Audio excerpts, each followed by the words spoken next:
Bonjour, je suis Kees. Mon grand-père a pris un vol de 6 heures juste pour voir mon frère remonter l'allée. Mais quand il est arrivé, ils l'ont assis derrière les poubelles. Ma mère a ricané, ce vieux mendiant va nous faire honte. Et quand j'ai protesté, elle m'a giflé, puis m'a mise à la porte du mariage.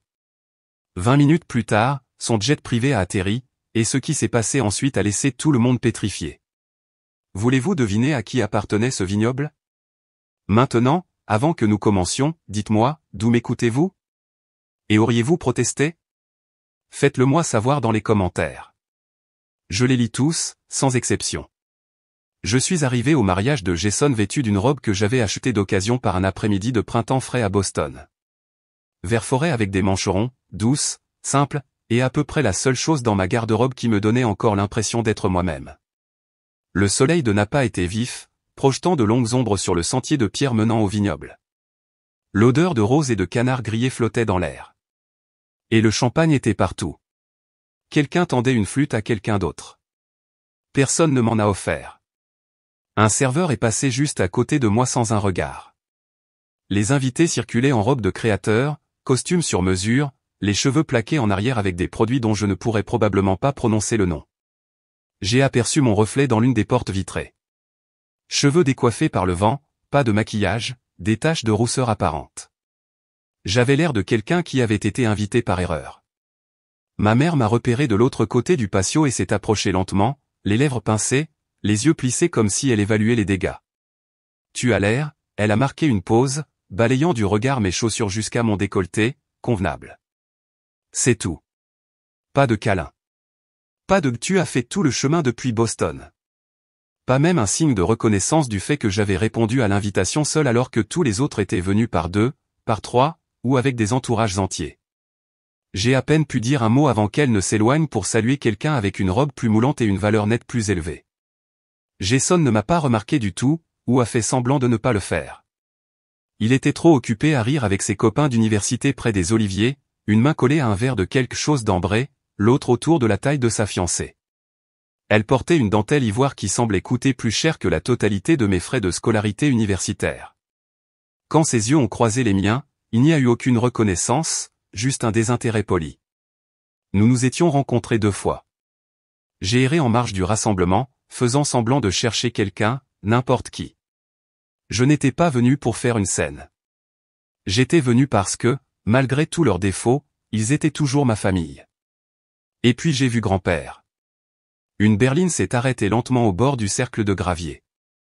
La porte s'est ouverte et grand-père Joseph en est sorti, voûté mais toujours droit, vêtu d'un costume bleu foncé qu'il n'avait probablement pas porté depuis les funérailles de grand-mère. Sa cravate était de travers, ses jointures étaient tachées, mais ses yeux se sont illuminés quand il m'a vu. « Kees » a-t-il dit d'une voix rauque, mince mais assurée. « Tu es la seule pour qui cela valait la peine de prendre l'avion. » Je l'ai serré dans mes bras pendant une longue seconde, respirant la légère odeur d'après-rasage et de chewing-gum à l'amande poivrée. Il avait pris un vol de 6 heures à travers le pays pour cela, à 82 ans. Personne d'autre ne semblait s'en soucier. Personne d'autre ne s'est même approché. J'ai proposé de l'aider à trouver sa place. Un membre du personnel m'a devancé, nous indiquant d'un geste le côté le plus éloigné du patio, au-delà de l'arche de fleurs, au-delà de l'étang, contournant la cuisine extérieure, et la voilà, une chaise en plastique coincée près de 2 poubelles débordantes à côté des bouches de chaleur vrombissantes de la tente du traiteur. Ma poitrine s'est serrée. Il devait y avoir une erreur. Le membre du personnel a haussé les épaules, a vérifié un plan, et s'est éloigné. Je me suis tourné vers ma mère, qui se tenait à moins de 6 mètres de là, ajustant son bracelet à la lumière du soleil. « Pourquoi grand-père est-il assis là ?» ai-je demandé. Son regard est passé à côté de moi comme si j'étais un bruit de fond. Il a insisté pour venir. Je lui avais dit qu'il ne s'amuserait pas. Mais les mendiants ne peuvent pas se permettre de choisir. Ce n'est pas un mendiant, ai-je dit, ma voix basse mais ferme. Elle s'est penchée plus près, son murmure aussi vif que l'air d'été. Ce vieil homme va nous faire honte. Sa façon de parler, sa façon de manger, son odeur. Tu es sérieuse? Je l'ai regardé. Vraiment regardé. Son visage était tendu, froid. Elle ne faisait même pas semblant. Je me suis éloigné, les poings serrés le long du corps, mais ce n'était pas fini. Pas pour moi. Alors que les invités commençaient à prendre place pour le dîner de répétition, je me suis levé de la table où j'avais été discrètement placé à côté du fils du voiturier, oui, vraiment, et je suis monté sur la petite estrade près de l'arche d'accueil. « Excusez-moi » ai-je dit, en tapotant doucement une fourchette contre mon verre. Les conversations se sont tues. Des dizaines de visages se sont tournés vers moi. Je voulais juste demander. Ma voix tremblait. J'ai pris une inspiration. Pourquoi mon grand-père est-il assis près des poubelles alors que des étrangers sont à la table familiale? Il y eut un long silence, puis le claquement sec de talons. Ma mère a dévalé l'allée, la main levée avant même que je puisse m'en rendre compte. La gifle a claqué sur mon visage comme un coup de feu. Des halètements se sont élevés de la foule. Espèce d'ingrate, a-t-elle sifflé, les joues rouges. Tu n'as rien à faire ici. Elle s'est tournée vers un membre du personnel à proximité. Escortez-la dehors. J'ai reculé en titubant, la brûlure vive sur ma joue. Je n'ai pas pleuré. Je n'ai pas crié. J'ai simplement hoché la tête et j'ai commencé à marcher, mes talons s'enfonçant dans le gravier, la jupe de ma robe traînant sur la pierre poussiéreuse. Jason a détourné le regard. Mon père a redressé son col et a fait semblant de lire la carte des vins. Mais grand-père? Grand-père s'est levé. Il n'a pas dit un mot. Il m'a juste rejointe à mi-chemin alors que j'atteignais le bord du patio, a glissé quelque chose dans ma main et a refermé mes doigts dessus. Un mouchoir de soie vert, effiloché au coin, brodé d'un cadre argenté délavé. Je ne l'ai pas lâché. J'ai continué à marcher jusqu'à ce que j'atteigne le cercle de stationnement, puis je me suis assise sur un muret de pierre à l'ombre d'un olivier. Le mouchoir reposait dans ma paume comme une promesse que je ne comprenais pas encore. Mon cœur ne s'est pas brisé. Il l'avait déjà fait des années auparavant. Ce n'était qu'une confirmation. Il m'avait montré à nouveau exactement qui ils étaient. Et puis est venu le son. Plus fort que la musique à l'intérieur. Un faible tonnerre. Des roues. Le bruit d'un jet. Le bruit des roues ne ressemblait à aucune voiture que je connaissais. Il était plus profond, plus doux, quelque chose de lourd, se déplaçant lentement et sûrement sur le chemin de gravier juste derrière le vignoble. Je me suis tourné vers le bruit et j'ai plissé les yeux face au soleil. Une Rolls-Royce noire est apparue, glissant, élancée comme une ombre, sa peinture reflétant l'or du ciel de fin d'après-midi. Derrière elle, deux VUS plus petits suivaient comme une procession silencieuse. Je suis resté assise sur le muret de pierre, les doigts serrés autour du mouchoir de grand-père, n'osant pas espérer. Puis la porte du conducteur s'est ouverte. Le chauffeur est sorti avec une urgence tranquille et s'est dirigé vers la porte passager arrière. Elle s'est ouverte avec grâce, et il était là. Grand-père, non pas voûté et usé comme il l'avait été une heure plus tôt, mais droit, posé. Son costume sombre était parfaitement coupé, ses chaussures brillaient, et sur ses yeux, des lunettes de soleil des vraies, pas le genre de celles qu'on achète en pharmacie pour tâtonner. Deux hommes en costume sombre l'ont suivi, grands et sérieux, scrutant la zone comme s'ils savaient quelque chose que le reste d'entre nous ignorait. Il m'a vu, s'est arrêté et a retiré ses lunettes de soleil. « Eh bien, ma chérie » a-t-il dit, la voix claire et forte. Prête à secouer un peu les choses? Je me suis levé lentement. Le gravier sous mes talons a bougé, mais je ne suis pas tombé. Pas cette fois. Qu'est-ce qui se passe, ai-je demandé, le cœur battant à tout rompre. Grand-père a juste souri, un sourire serré et entendu, et a incliné la tête en direction du lieu principal. Je l'ai remarqué alors. Le personnel d'attente à la porte, 3 jeunes hommes en gilet noir, s'étaient complètement immobilisés. L'un a chuchoté quelque chose à un autre. Le plus grand d'entre eux a tendu la main vers un talkie-walkie attaché à sa ceinture, puis a hésité. Quand grand-père a fait un pas en avant, ils ne l'ont pas arrêté. L'un a même ouvert le portail latéral. Le même portail par lequel on venait de me pousser. Humilié et rejeté. Grand-père m'a offert son bras.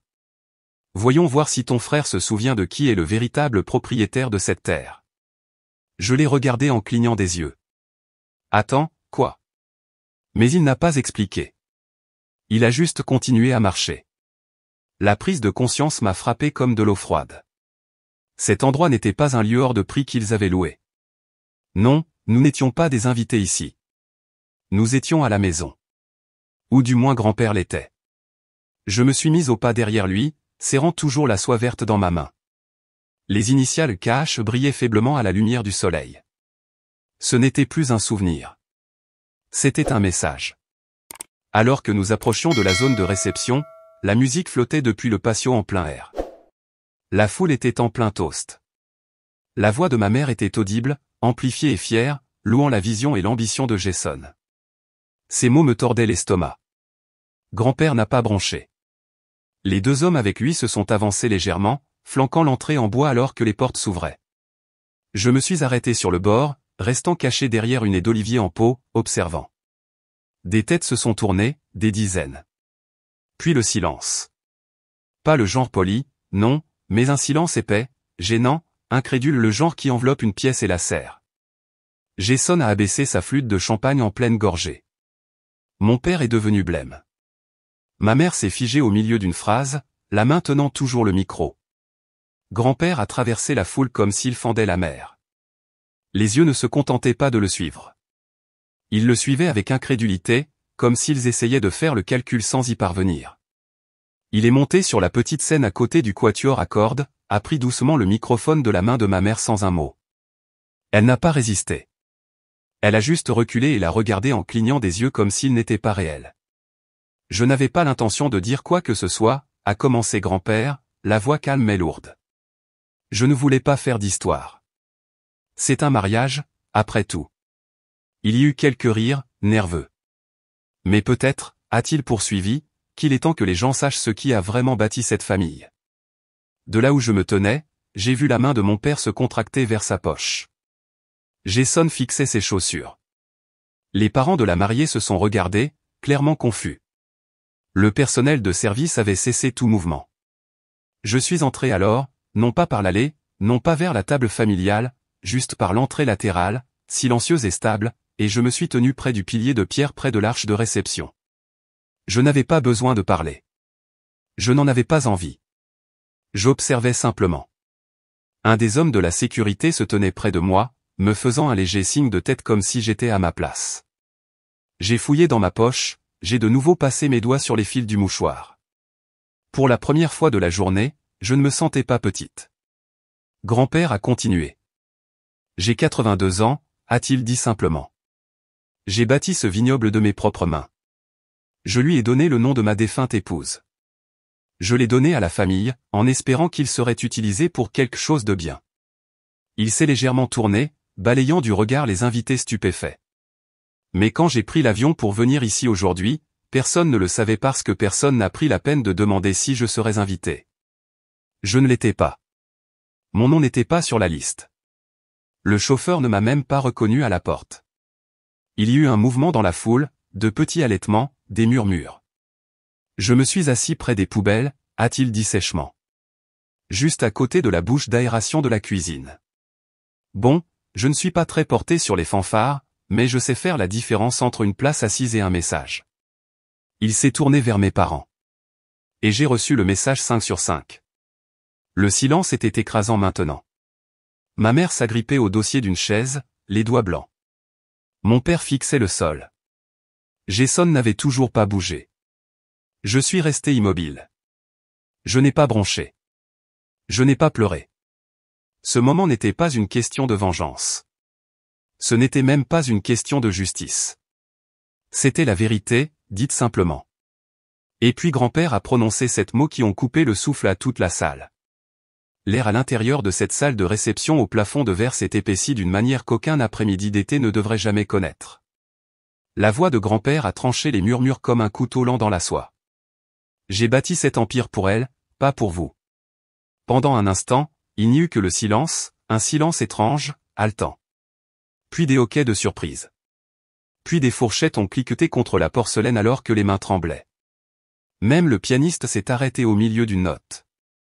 J'ai senti tous les regards se tourner vers moi alors que je me tenais près du fond de la pièce, non plus dans l'ombre. Je ne m'étais pas rapproché intentionnellement, c'était juste l'instinct. Mais maintenant, je me tenais là, sans plus me cacher. Grand-père a levé une main et a pointé dans ma direction. Pour elle, a-t-il répété. La fiancée de Jason s'est penchée vers son amie et a chuchoté, qui est-elle?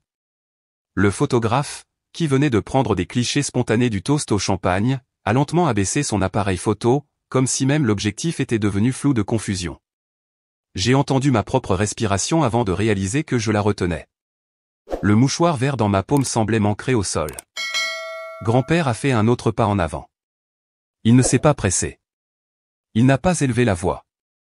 Il a juste regardé mon père droit dans les yeux. J'ai laissé la terre à son nom parce qu'elle était la seule à me rendre visite quand j'étais malade. Tu t'en souviens, n'est-ce pas, Richard? Le visage de papa a perdu tout son éclat de façade. Ce sourire poli et charismatique qu'il arborait toujours lors d'événements comme celui-ci, disparut. Il ressemblait à un homme dont les projecteurs venaient de griller. Vous avez modifié les documents, a poursuivi grand-père, n'est-ce pas? Pendant que je me remettais encore. Ma poitrine s'est serrée. Le souvenir m'a frappé avant que je puisse l'arrêter. L'hiver 3 ans plus tôt, l'alerte à la pneumonie. Tout le monde était trop occupé ou en voyage. C'est moi qui avais conduit sur des routes verglacées pour m'asseoir avec lui dans cette cabane pleine de courants d'air. J'avais apporté de la soupe. J'avais lu à voix haute. J'avais pris ses appels au milieu de la nuit quand sa respiration l'effrayait. Et puis, le silence. Après quelques semaines, son numéro avait cessé de sonner. J'avais supposé qu'il s'était rétabli et avait pris ses distances. Ma mère a chuchoté quelque chose à Jason. Ses lèvres ont à peine bougé. Grand-père a levé vivement la main. Ne fais pas ça. Pas aujourd'hui. La salle entière était redevenue silencieuse. Le genre de silence qui vous rend douloureusement conscient du moindre son. Le bracelet de quelqu'un a glissé le long de son poignet avec un doux tintement. Un bébé a pleuré faiblement à l'extérieur, mais à l'intérieur, il n'y avait que la vérité, épaisse dans l'air. Puis grand-père a mis la main dans sa veste et en a sorti une enveloppe. Il s'est tourné, s'est dirigé vers moi et me l'a tendue avec des doigts stables. J'ai avancé, le rejoignant à mi-chemin. « Ceci est à toi », a-t-il dit en me tendant l'enveloppe. Ça l'a toujours été. Mes doigts ont tremblé en la prenant, mais je ne l'ai pas ouverte. J'ai juste fixé le papier lourd, de couleur crème, scellé, notarié, daté. Il a changé ce testament, a lâché Jason soudainement, s'avançant les mains légèrement levées comme pour calmer une émeute. Quoi que ce soit, ce n'est pas légal. Il l'a changé des mois plus tard. Un de nos oncles, le cousin de maman, je crois, s'est levé de sa table et a demandé « Est-ce que c'est vrai ?» J'ai enfin regardé l'enveloppe. La date imprimée clairement en haut était 2 mois avant la maladie de grand-père, avant la pneumonie, avant le silence. La voix de grand-père s'est élevée, non pas forte, mais tonitruante par son poids. Tu as dit à l'avocat que j'étais mentalement inapte. Tu as falsifié l'attestation médicale pendant que j'étais sous sédatif. Tu as utilisé mon séjour à l'hôpital comme couverture. Puis il a frappé sa canne sur une table voisine. Le craquement sec a fait sursauter plusieurs invités. Vous l'avez volé. Pas à moi. À elle. J'ai senti une bouffée de chaleur me monter au cou. Mon père n'a rien dit. Sa bouche a bougé, mais aucun mot n'en est sorti. Jason fixait ses chaussures comme si elles pouvaient offrir une échappatoire. Et puis j'ai compris. Les appels téléphoniques qui s'étaient arrêtés. Le silence. Le changement soudain dans le comportement de ma famille. Il s'était tu, non pas parce que grand-père m'avait repoussé, mais parce qu'il l'avait fait. Parce qu'ils avaient coupé sa voix, et la mienne, en même temps. Je n'ai pas pleuré, mais mes mains continuaient de trembler. Les gens ont commencé à s'agiter. Une femme en robe bleu marine a chuchoté, ça tourne mal. Une autre a dit doucement, j'ai vu cette fille avec monsieur Harov au marché fermier l'automne dernier. Il lui tenait la main comme à une fille. Jason s'est avancé, essayant de recentrer l'attention. Écoutez, ce n'est ni le moment ni l'endroit. Si, ai-je dit pour la première fois. Si, ça l'est. Ma voix n'a pas tremblé. Je n'ai pas crié. Je l'ai juste dit comme un fait. Vous m'avez mise à la porte. Vous vous souvenez? Vous m'avez dit que je n'avais rien à faire ici. Vous avez dit que grand-père était embarrassant. Vous l'avez tous assis derrière les poubelles comme s'il était jetable. Et maintenant vous vous inquiétez du moment?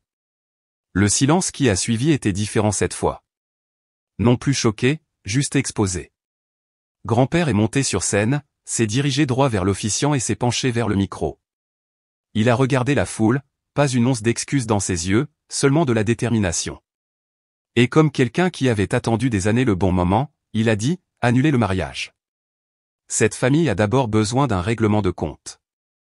Les mains de l'officiant tremblaient alors qu'il fermait lentement le livre relié en cuir devant lui. On pouvait entendre les pages se tasser comme le fait l'eau calme après qu'une pierre y a été jetée. Il jeta un regard nerveux à grand-père, qui se tenait à quelques pas de là, agrippant toujours sa canne comme si c'était la seule chose qui l'ancrait à la pièce. « En êtes-vous absolument certain, monsieur ?» demanda l'officiant, la voix cassante. Grand-père fit un unique et lourd signe de tête. « Il n'y aura pas de vœu aujourd'hui. Cette famille est sur le point de se diviser en deux, et personne ne fait de promesses en se tenant sur un sol fracturé. » Les mains de Lily volèrent à sa bouche. « Quoi? Qu'est-ce qui se passe ?»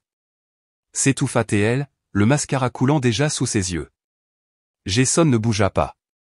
Son visage était figé dans une expression entre l'incrédulité et la terreur. Dans la salle, les invités commencèrent à bouger mal à l'aise sur leurs chaises. Des robes froufroutèrent. Des chaises grincèrent. Et pendant un moment, personne ne dit un mot. Moi? Je suis resté immobile, les bras raides le long du corps, comme si je regardais un incendie au ralenti ravager une maison où j'avais vécu. Et c'est alors que grand-père parla de nouveau, plus fort cette fois, à la foule. Certains d'entre vous ont peut-être entendu des rumeurs.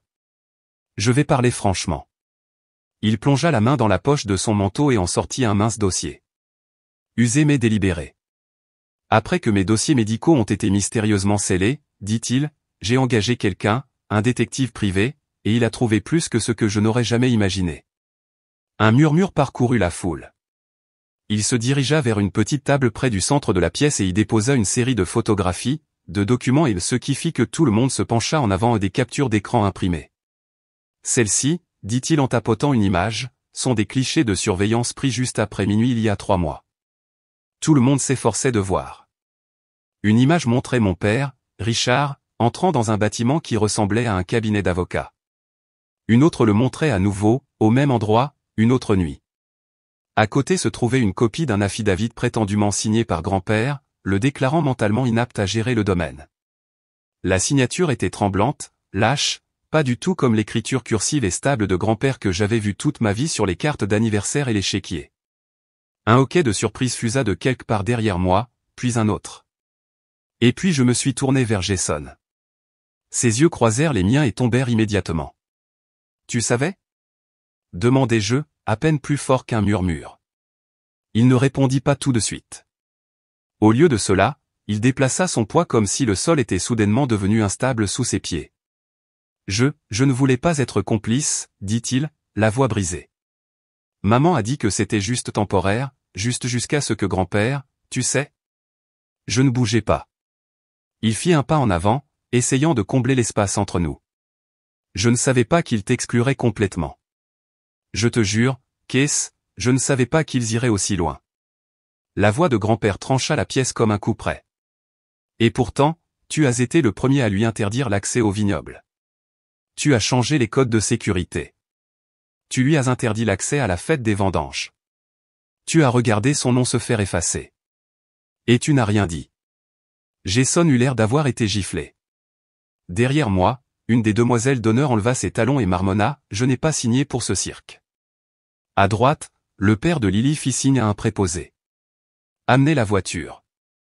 Nous en avons fini ici. » La pièce se désagrégeait rapidement. Lily sanglotait dans ses mains. Son voile pendait dans son dos comme un drapeau en berne. Sa mère ne cessait de regarder de grand-père au document, puis de nouveau à son mari. La tension était à couper au couteau. Et moi? Je suis resté là. La brûlure de la gifle de maman plutôt résonnait encore sur ma joue, une brûlure fantôme que je ne pouvais ignorer. Mais je refusais d'y toucher. Je ne lui donnerais pas cette satisfaction. Elle me regardait maintenant, me fusillant du regard comme pour me défier de parler à nouveau. Et je l'ai fait. Vous m'avez dit que je n'avais pas ma place ici, dis-je, me tournant pour lui faire face complètement. Vous l'avez clairement montré. Chaque anniversaire où je n'étais pas invité. Chaque dîner de fête où ma chaise avait mystérieusement disparu.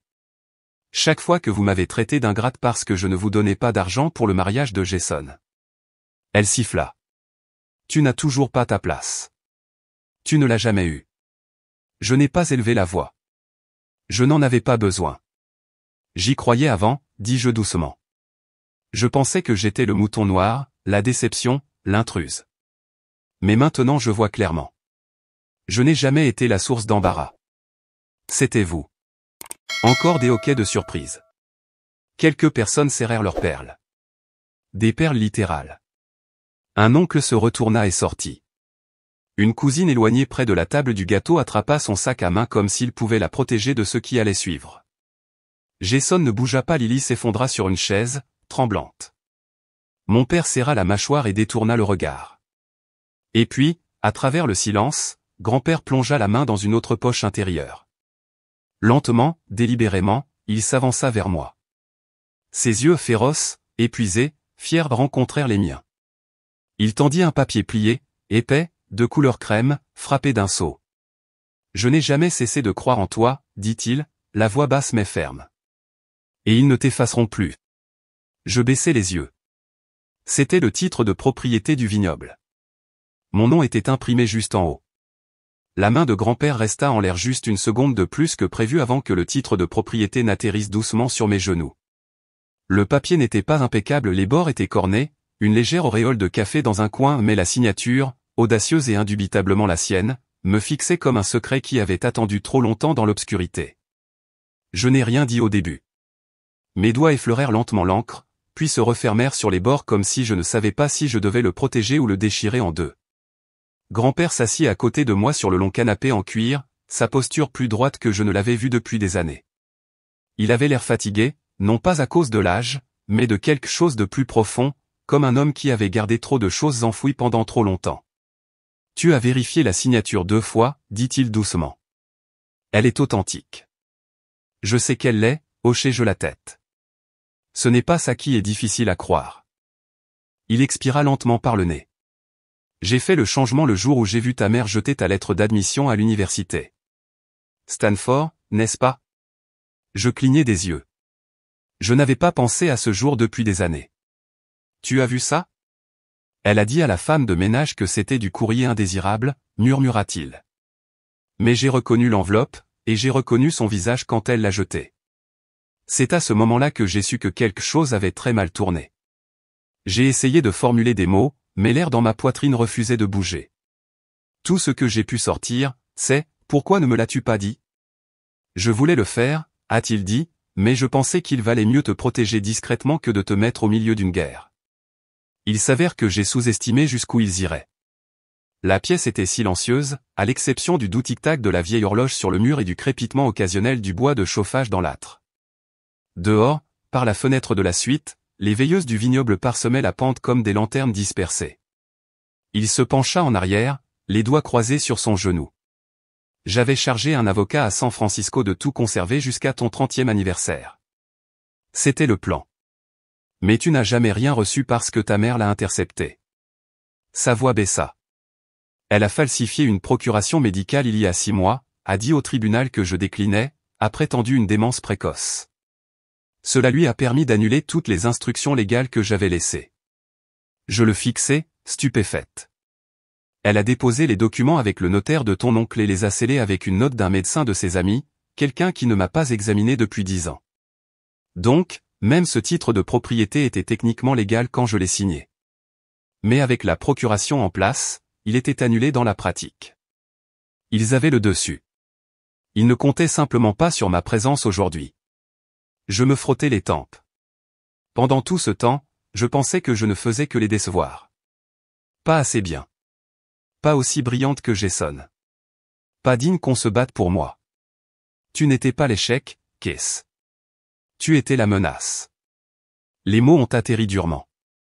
Je me suis penché en avant, les coudes sur les genoux, fixant la cheminée. Chaque réunion où Jason me coupait la parole au milieu d'une phrase. Chaque fois que maman disait que j'étais trop sensible. Chaque fête où je finissais seul dans la cuisine à faire la vaisselle pendant qu'ils trinquaient à leur propre réussite. J'ai senti quelque chose monter dans ma gorge. Pas tout à fait un sanglot, pas tout à fait de la colère. C'était quelque chose de plus silencieux, de plus lourd. Je voulais croire que la famille signifiait encore quelque chose, ai-je murmuré. Même quand ça faisait mal. Grand-père m'a regardé avec la même expression qu'il avait quand j'étais enfant et que je tombais de mon vélo mais que j'essayais de ne pas pleurer. La famille signifie quelque chose, a-t-il dit. Mais tous en est pas digne de ce mot. Le silence s'est étiré entre nous. Mes mains se sont resserrées autour du titre de propriété. À quoi bon posséder quelque chose qu'ils ont déjà empoisonné? Ai-je demandé, à peine au-dessus d'un murmure. Chaque centimètre de ce vignoble est imbibé de leur mépris. Je préférerais y mettre le feu. Il n'a pas bronché. Tu pourrais. Ou bien, il s'est penché en avant, a posé une main ridée sur la mienne, tu pourrais le décontaminer avec la vérité. Je me suis rassise, laissant ces mots se déposer comme de la poussière dans la pièce. La vérité. Quelle chose étrange et puissante. Elle n'efface pas la douleur. Elle exige simplement que vous arrêtiez de prétendre que cela ne s'est pas produit. Je n'ai pas pleuré. Je n'ai pas crié. Je suis restée assise avec ce papier sur mes genoux et le bourdonnement silencieux des souvenirs qui me pressaient. Finalement, je me suis levée et je me suis dirigée vers la bibliothèque d'angle. J'ai sorti un dossier, un que je n'avais pas touché depuis l'université. À l'intérieur se trouvaient des pages de notes, de croquis, de plans et une refonte du vignoble dont j'avais autrefois rêvé. J'avais oublié que c'était même ici. J'imaginais créer une étiquette qui honorerait le nom de grand-mère, ai-je dit, en feuilletant les pages. Simple, propre, authentique. Tout comme elle. Elle m'a appris à tailler les vignes avant que j'apprenne à conduire. Les yeux de grand-père se sont illuminés de quelque chose de féroce et de doux à la fois. Alors c'est ce que nous ferons. Commence par là et reprends tout. Ma main s'est arrêtée sur l'esquisse d'une étiquette, la table d'Elanora en écriture douce sur une bouteille. J'ai souri faiblement, et pendant un bref instant, il y a eu la paix dans la pièce.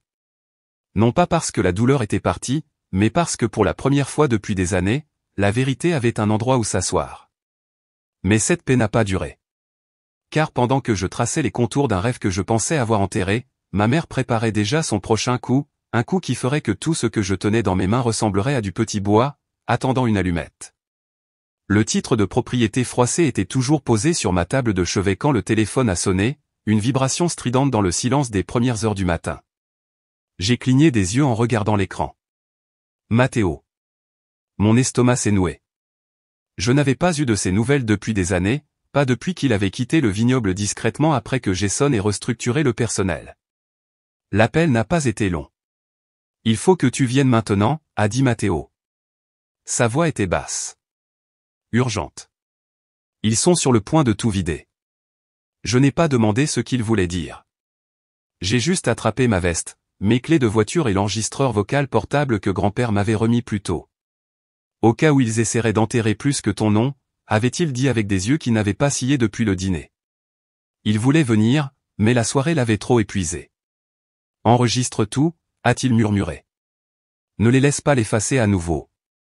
Le temps que j'atteigne les portes du vignoble, les étoiles avaient commencé à pâlir.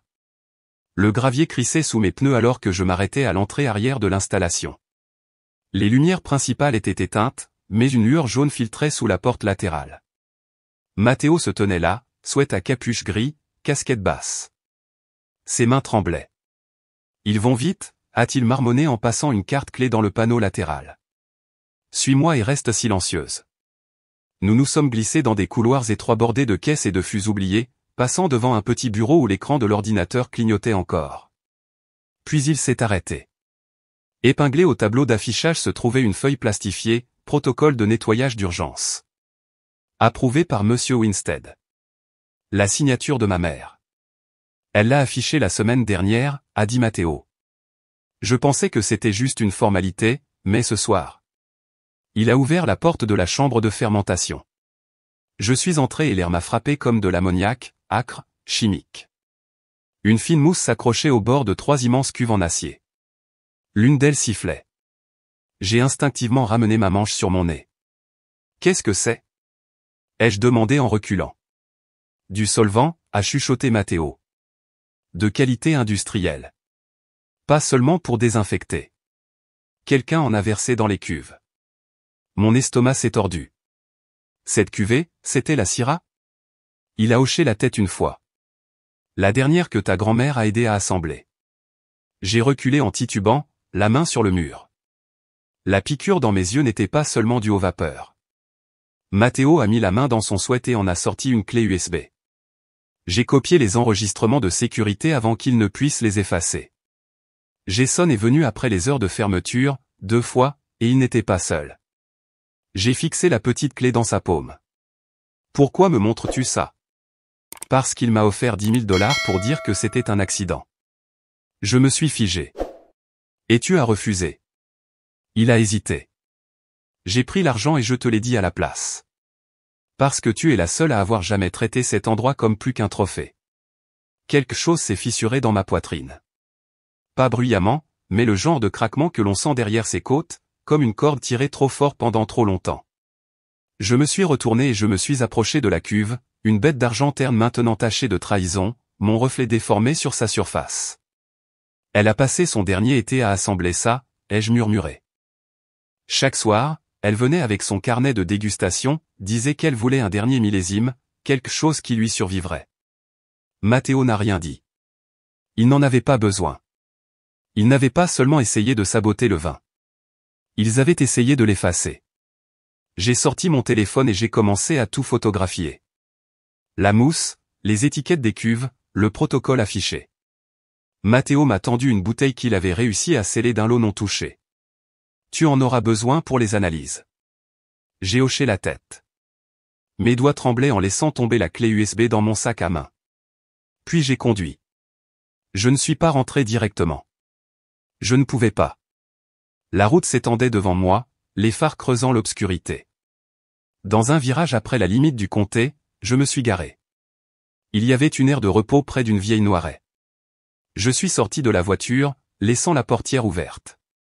Le moteur cliquetait doucement en refroidissant.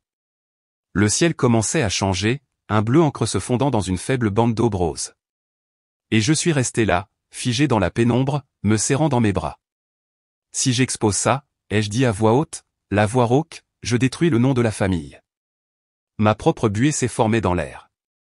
Mais si je me tais, elle meurt une seconde fois.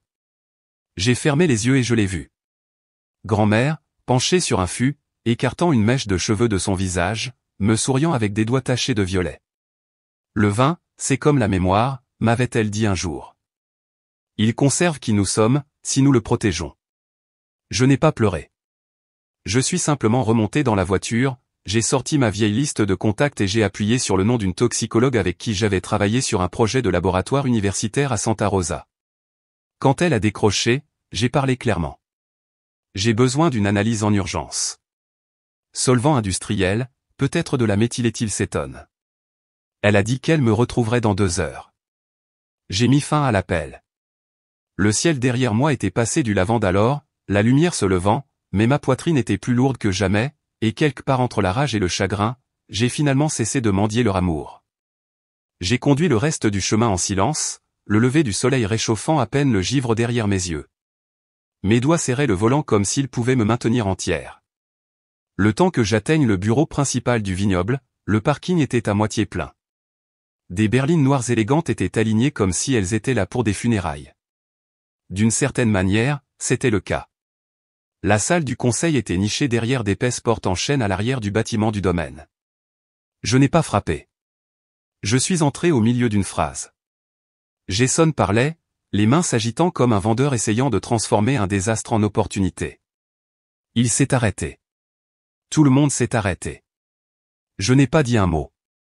J'ai posé la bouteille de vin empoisonné de grand-mère en plein milieu de la table. Puis, la clé USB. Quelques personnes ont échangé des regards. Ma mère n'a pas pris la peine de cacher son dégoût. Tu n'as rien à faire ici, a-t-elle dit froidement. Tu as été démise du conseil d'administration. Je n'ai même pas scié. Je me suis dirigé vers le projecteur intégré et j'ai branché la clé.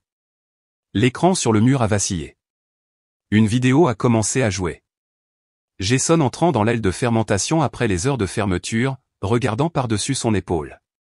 Puis le rodatage. Puis le moment où il a versé quelque chose dans la cuve. Image par image, d'une clarté cristalline. Personne n'a parlé. Pas jusqu'à ce que Matteo apparaisse à la porte. Elle dit la vérité, a-t-il dit, la voix basse mais stable. Il m'a payé pour que je me taise. J'ai donné l'argent à une œuvre de charité, et je l'ai amené ici à la place. Jason s'est levé, le visage rouge. C'est un coup monté, une vendetta familiale. Asseyez-vous, a dit un responsable juridique, l'un des actionnaires, un homme discret de Napa que je connaissais à peine. Cette vidéo, si elle est vérifiée, constitue un sabotage intentionnel de produit. C'est une faute de niveau criminel. Et si votre nom figure sur ce protocole de dérogation de sécurité, il s'est tourné vers ma mère. Je n'ai pas eu besoin de dire un mot. La caméra a coupé sur une photo que j'avais prise du protocole d'urgence. Sa signature était estampillée en bas. Ce vin, ai-je finalement dit, la voix s'étranglant, était le dernier assemblage que grand-mère a aidé à créer avant de mourir. Vous n'avez pas seulement ruiné un produit. Vous avez profané sa mémoire. La voix de mon père a traversé le silence. Tu vas tous nous détruire, Kees. Pense à ce que tu fais. J'y pense, ai-je dit. J'y ai pensé toute la nuit. La porte a de nouveau grincé. Cette fois, c'était grand-père. Il se déplaçait lentement, s'appuyant sur sa canne, mais son regard était plus vif que jamais. Il n'a pas parlé au début, il a juste tendu une épaisse enveloppe à l'avocat qui le suivait. Il y a environ 1 an, a dit grand-père, j'ai révisé le trust familial. Des murmures ont parcouru la pièce. Ma mère s'est raidie. Jason avait l'air d'avoir été giflé en pleine bouche. Je n'ai plus confiance en ce conseil d'administration, a dit grand-père simplement. Trop d'ego, trop peu d'héritage. L'avocat s'est éclairci la gorge et a ouvert l'enveloppe. À compter d'aujourd'hui, Kees Vantner détient la pleine procuration sur toutes les opérations familiales. La terre, la cave et les actifs associés sont garantis par un trust immobilier distinct à son nom. Mon souffle s'est coupé. Grand-père s'est tourné vers ma mère, son ton presque doux. Tu as renié ta fille par orgueil. Tu l'as traitée de fardeau, d'embarras. Mais maintenant, c'est son nom qui vous sauve de l'effondrement. Jason a repoussé sa chaise et est sorti en trombe. Personne n'a essayé de l'arrêter. Il a claqué la porte si fort que le projecteur a vacillé. Ma mère est restée assise là, clignant rapidement des yeux. Nous protégions la marque, a-t-elle murmuré. Non, ai-je dit doucement. Vous protégiez votre ego. Et vous étiez prêt à tout réduire en cendres juste pour garder le contrôle. Elle m'a regardé alors, non pas avec amour, ni même avec haine, juste avec confusion, comme si j'étais quelqu'un qu'elle ne reconnaissait plus. Mais ce n'était pas moi qui avais changé. Après que la salle du conseil se soit vidée, je suis resté là un moment de plus, seul avec le silence. La tempête était passée, mais son arrière-goût persistait encore dans les coins de ma bouche, amer et sec. J'ai rassemblé la bouteille de vin, les documents juridiques et le croquis du vignoble plié de ma grand-mère que Mathéo m'avait tendu comme une offrande silencieuse. Mes doigts ont doucement effleuré les bords, et je les serrai contre ma poitrine en sortant. La lumière du soir s'étirait longuement sur les collines, transformant les vignes en ombres qui se balançaient avec la brise. Il y avait quelque chose de sacré à ce moment de la journée où le soleil plongeait bas mais n'était pas tout à fait parti. Le genre de calme qui invite à la réflexion, pas à la conversation. Je ne me suis pas dirigé vers la maison. Mes jambes ont bougé d'elles-mêmes, suivant le chemin qui contournait le chai de fermentation et menait au jardin inférieur. Son jardin. Personne n'y allait plus. Le gravier crissait sous mes bottes alors que j'atteignais le banc où elle avait l'habitude de fredonner en taillant. Je pouvais presque sentir l'agrume de son savon, sentir ses doigts calleux guider les miens quand j'étais petite et que je ne connaissais pas la différence entre un bourgeon fort et une cause perdue. Cet endroit n'avait pas beaucoup changé, mais moi, si. Je me suis accroupi à côté de la vieille vigne où elle gardait toujours sa petite caisse en bois. À l'époque, elle contenait des gants de jardinage, de la ficelle et ces étranges pastilles dont elle prétendait qu'elle l'aidait à mieux chanter. La terre était sèche, craquelée. J'y ai passé mes mains quand même, juste pour me sentir plus proche d'elle. C'est alors que j'ai vu quelque chose dépasser. Du métal, terni par l'âge. Mon souffle s'est coupé. J'ai creusé avec précaution, époussetant la terre des bords jusqu'à découvrir une boîte en fer blanc rouillé. Elle n'était pas verrouillée, juste fermée par un loquet. Mes doigts ont hésité avant de l'ouvrir. À l'intérieur, une enveloppe pliée enveloppée dans un tissu de lin et une seule feuille de vigne séchée. Sa tige était cassante, mais toujours en forme de petite main tendue. L'écriture sur l'enveloppe était sans équivoque, pour Kees. Ma gorge s'est serrée. J'ai ouvert l'enveloppe lentement, le lin se froissant comme un tissu qui n'avait pas vu la lumière depuis des années. Son écriture s'arrondissait sur la page avec cette même grâce assurée, le genre que seule une femme qui chantait aux plantes et avait survécu à la trahison pouvait posséder. Si tu lis ceci, alors tu connais déjà la vérité. J'ai cligné des yeux pour retenir la chaleur qui montait derrière mes yeux. Ils n'ont jamais vu ta force, mon enfant. Mais moi, si. Je l'ai vu quand tu pensais des oiseaux. Quand tu donnais ta part de tarte à Lily. Quand tu laissais le silence de ta mère définir ta propre valeur juste pour que la paix dure un dîner de plus. Tu as toujours donné plus que ce que tu as reçu. C'est ta force. Mais ne les laisse pas définir ta valeur. J'ai pressé la lettre contre ma poitrine. Je pouvais l'entendre dans le silence. Pas ses mots, mais son esprit. Ne prêchant pas, n'avertissant pas, juste me faisant une place. Cette terre n'appartient pas à ceux qui crient le plus fort. Elle appartient à celui ou celle qui sait l'aimer en retour. J'ai plié la lettre, non pas avec chagrin, mais avec quelque chose de plus stable, de la révérence, peut-être. Je me suis assise sur le banc, regardant l'horizon, où le crépuscule commençait à se fondre dans la nuit. Le vent s'est levé à nouveau, doux cette fois. Les vignes ont bruissé comme si elles chuchotaient entre elles. J'ai incliné la tête, et pendant une fraction de seconde, j'ai cru l'entendre fredonner. Juste une mesure, peut-être deux. Faible, mais assez réelle pour me couper le souffle. Pour la première fois depuis des années, je n'ai pas eu l'impression de devoir demander ma place ici. Je ne me sentais pas comme une visiteuse marchant sur la pointe des pieds. Je me sentais chez moi. J'ai fermé les yeux et j'ai laissé le calme m'envelopper. Je m'étais battu si durement pour la justice, griffant pour récupérer chaque once de dignité qu'ils avaient essayé de me prendre. Mais ici, sous ces vignes, avec sa voix résonnant encore dans l'air, je n'avais pas à me battre. Je pouvais simplement être. Le bruit de pas s'approchant a rompu le charme. Je me suis retourné. Matteo se tenait à quelques mètres de là, tenant une lanterne. Il n'a rien dit au début, il s'est juste approché et s'est assis à côté de moi, posant un parchemin enroulé sur mes genoux. Je l'ai ouvert. Le plan original de grand-mère pour l'expansion du vignoble. Dessiné à la main, usé au coin, annoté à l'encre rouge avec des noms de cépages et des lignes d'irrigation. Elle voulait que cela grandisse, a-t-il dit doucement. Avec toi. J'ai hoché la tête lentement. Alors je le reconstruirai. Non par dépit, mais par amour. Les mots sont venus facilement, non pas répétés, juste honnêtes. Nous sommes restés assis là un peu plus longtemps. Je lui ai demandé un crayon et un carnet et j'ai commencé à marquer les endroits où le nouveau rosé pourrait couler. Des rangées en pente près de la crête pour le pinot, une pergola où les roses sauvages avaient l'habitude de fleurir, et une petite parcelle. J'ai dessiné un cœur autour et je l'ai étiqueté la grâce de Carmen. Le temps que les premières étoiles apparaissent, l'air s'était rafraîchi. Les vignes semblaient plus douces à la lumière des étoiles, presque comme si elles attendaient. Alors que les premières étoiles sortaient, j'ai murmuré aux vignes, merci d'avoir attendu. Je suis resté dans le jardin plus longtemps que prévu, mes doigts effleurant les feuilles comme si je les mémorisais. Le calme avait changé.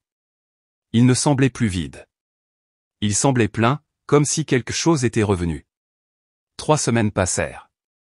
Le vignoble n'était plus un lieu oublié. Il était vivant. Ce soir-là, le jardin brillait sous des lanternes en papier suspendues aux oliviers.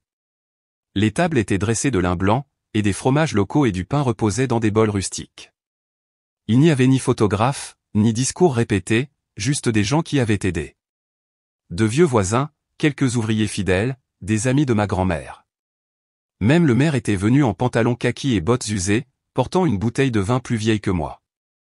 Je portais une simple robe bleu marine, mais c'était la broche en forme de vigne épinglée sur mon cœur qui signifiait le plus. Elle avait appartenu à ma grand-mère. Matteo l'avait trouvée au fond du tiroir de son bureau, enveloppée dans un mouchoir avec ses initiales. Alors que j'accueillais les invités, versais du vin et passais de la focaccia fraîche au romarin, j'essayais de rester ancré. Mes mains bougeaient. Mon sourire restait doux. Mais à l'intérieur, je retenais mon souffle. Non plus par peur, juste par incrédulité. Pour la première fois depuis des années, quelque chose de beau se déroulait, et personne n'essayait de me le prendre. Jusqu'à ce que je les voie. Mes parents et mon frère sont arrivés comme si l'endroit leur appartenait encore. Ma mère portait du beige chair, serré au col et marchait comme si elle avait un public. Mon père ne prit pas la peine de sourire. Et Vincent, dans une veste bleu marine rigide qui ne lui allait pas, regardait la propriété comme s'il calculait des chiffres dans sa tête. J'ai gardé les épaules droites et j'ai offert un signe de tête. Qu'est-ce, dit froidement ma mère en passant. Joli petit rassemblement. Ne t'habitue pas trop. Je n'ai rien dit. Je n'étais pas là pour me disputer. Pas ce soir. Ils se sont mêlés, discrètement, scrutant la foule, se demandant probablement qui valait la peine d'être impressionné, mais personne ne semblait s'intéresser à eux. Les gens restaient où ils étaient, un verre à la main, discutant des vignes, posant des questions sur la nouvelle presse que j'avais commandée, ou complimentant la plantation de romarin que j'avais faite près de la clôture. Ce n'était plus leur scène. Un VUS noir s'est arrêté sur le gravier juste au moment où le soleil plongeait sous les collines. Les gens se sont retournés, et l'air a changé. C'était grand-père. Matteo s'est avancé pour l'aider à sortir de la voiture, mais grand-père l'a repoussé avec cette même détermination bourrue que je me souvenais de mon enfance. Il marchait lentement mais avec détermination, sa canne tapant régulièrement sur le sentier alors qu'il se frayait un chemin à travers le jardin. Son costume était vieux mais repassé. Ses mains étaient plus minces, tachées maintenant, mais toujours fortes. Quand il m'a rejointe, il s'est arrêté juste assez longtemps pour hocher la tête. Je lui ai offert mon bras. Il l'a pris. Nous avons marché ensemble jusqu'à l'estrade en bois que nous avions installée à côté de la pergola. Alors que Matteo ajustait le micro, grand-père s'est éclairci la gorge, a pris le verre de vin que je lui tendais, et l'a levé. Assel, a-t-il dit, sa voix ferme et délibérée, qui s'est souvenu de ce que la famille est censée signifier. Un silence tomba. Même les lanternes semblaient cesser de vaciller. Ce vignoble ne m'appartient plus, a-t-il poursuivi. Et ce depuis un certain temps. Il appartient à Case, non pas à cause de son nom, non pas à cause du sang, mais parce qu'elle s'est souvenue de ce que signifiait aimer cette terre et les gens qui l'ont bâtie. Ma gorge s'est serrée. Il n'avait pas fini. De ma main, par le souhait de Carmen, et par les actes que Case a portés en silence, elle est l'héritière légitime. La foule a doucement halté. Sur le côté, j'ai entendu Vincent ricaner. Tu ne peux pas faire ça, a-t-il aboyé, s'avançant comme s'il venait de se réveiller d'un cauchemar. C'est un domaine familial. Tu ne peux pas simplement le donner. Grand-père n'a pas bronché. Il s'est tourné lentement.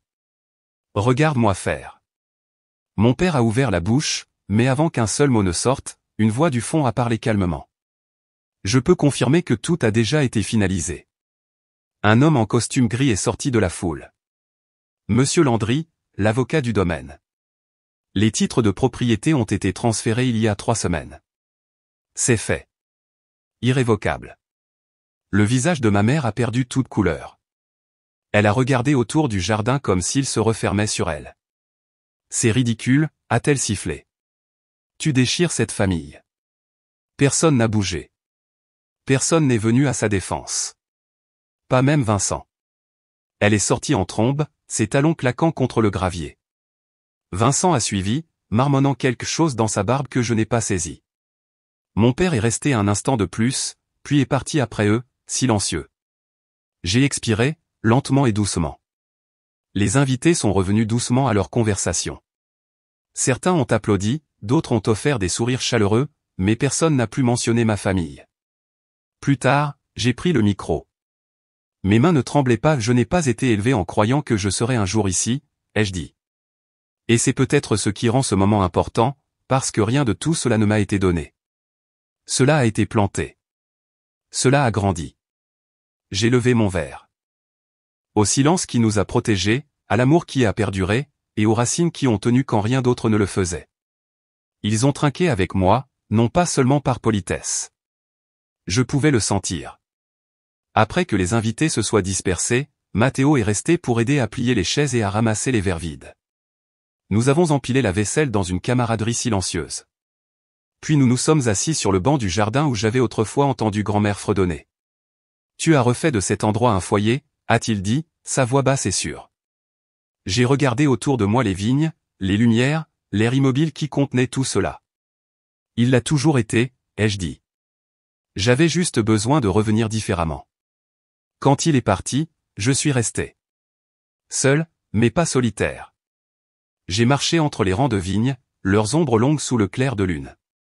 Mes chaussures ont effleuré le sol. J'ai atteint la petite plaque que nous avions installée ce matin-là. C'était du laiton simple, fixé à une base en pierre juste à côté de la vigne principale.